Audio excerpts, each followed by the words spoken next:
Okay, so again, welcome to the cafe, and I'm here to talk about the continuation of the previous video about the hentai adaptation of Kimi ga Suki. And I talked about what the next topic would be, and again, this is going to be just an informal video, so yeah, TV hentai and actual hentai or DVD release hentai.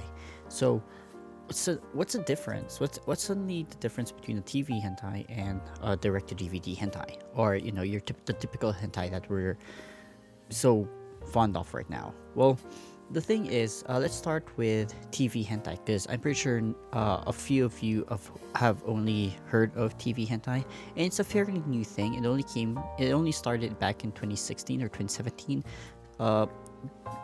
by those times. So anyway, TV hentai is something fairly new, and it is, as the name suggests, it is a hentai that is premiered or aired on TV. Usually, it is aired between 1 a.m. and 2 a.m., so it's very late at night, and hardly any kids would watch it. It's also aired after a few seasonal anime have aired, so after, for example, Railgun have aired, they will show or they will premiere the TV hentai. And the TV hentai, very short. Usually it just takes 16 minutes or sometimes 7 minutes. And it's usually just used to lengthen the time. And it's mostly used for other series as a throwback or a late. It's an in-between between two series. Usually with very, what do you call this? Very controversial topics. So yeah. TV hentai is something that is premiered late at night, and as you can expect, yes, there is ecchi scenes, and they go as far as the act itself. But again, it's censored, and it's not as long as most hentai because hentai usually goes 16 minutes to 24 minutes. This one only goes like 7 minutes, and rarely does it go beyond that. Other than that, TV hentai is mostly adapted from webtoons. Now, webtoons, to those who are not familiar, these are a form of comics that are read up to down, in comparison to doujinshis, which are read from right to left. So these are read up to down, and they are read in the web. So you pretty much just use your thumb to just move up and down. You just scroll it, and you read it as such. And the difference between doujinshis and webtoons is the quality. So the quality between doujinshis and webtoons is that webtoons are colored. Some doujinshis are colored, but they take ridiculous amount of effort. As an artist, I know that it takes a lot of effort. Another difference is, again, shading. There's no shading. The details put forth in webtoons is very minimal compared to doujinshis. Doujinshis have a lot of details put into them, despite them being black or white. But in webtoons, they hardly go into that phase. And because it's webtoons, they come out really fast, really quick. Sometimes they, what do you call this? They put out a new chapter every week, sometimes even every day. It depends. But that's the advantage of webtoons. You can just upload it anytime, unlike doujinshis, where you kind of have to need an editor, or you need to be part of a circle for it to be to be published. And that's pretty much TV hentai in a nutshell. If you want more info on it, I made a video on it back in 2017, so I'll just put a description or a link in here. Just click up here. So anyway, that's pretty much TV hentai. Now, if you're talking about like actual hentai or straight to DVD hentai or Blu-ray hentai, then it's a different thing entirely. Now, unlike TV hentai, these are not published. These are mostly based from either visual novels or manga or tankobons, and sometimes there are original ones, like Kite. But those are very rare, and they're really not really that much pushed, unlike before.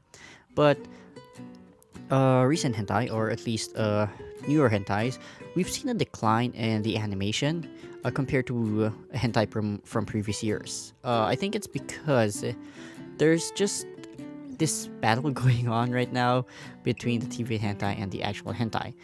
While it is easier to animate or to find sources for new hentai because there are a lot of tankobons, there are a lot of visual novels that they can adapt.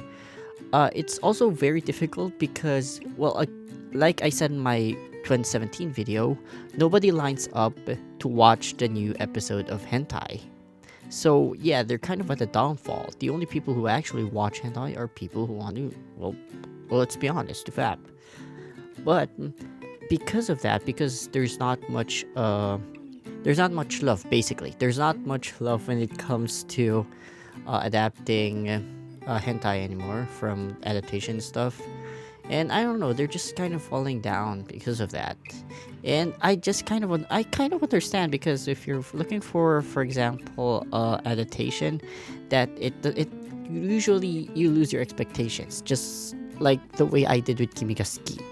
Now, what does this mean? What does it mean? Does that mean that TV hentai is slowly going to replace actual hentai? That depends, because again, TV hentai is based on webtoons, which are fairly faster to make. And doujinshis, well, there's a dozen of them already, so they can already adapt that as a TV series as well. The problem is the restriction. Now, while they are premiered already on television, there are still kind of controversial topics that cannot be shown on TV. For example, Ripe is one. There can be threesome, for example. You can do that in hentai, but not in TV hentai. And one thing I've noticed as well is most of the TV hentai that has come out is mostly for shoujo or shoujo-ai. Basically, it focuses on females as the main demographic and not really the males. You can see this. Like, there's a lot of like bishonen characters, and the females are just kind of there.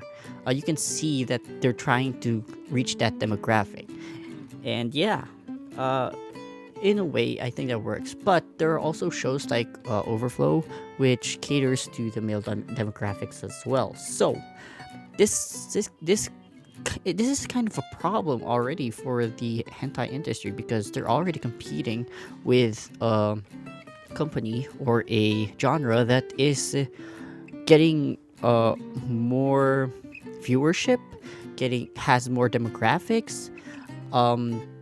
They pretty much have everything. They have solved. They're solved. They are supported by the channels or the cables or the companies. And hentai, they all they have is the studios, and that's kind of sad. With all of these things, like, you got the TV program going with the TV hentai as well. So, like, there's a lot of things that are helping the TV hentai grow with its own.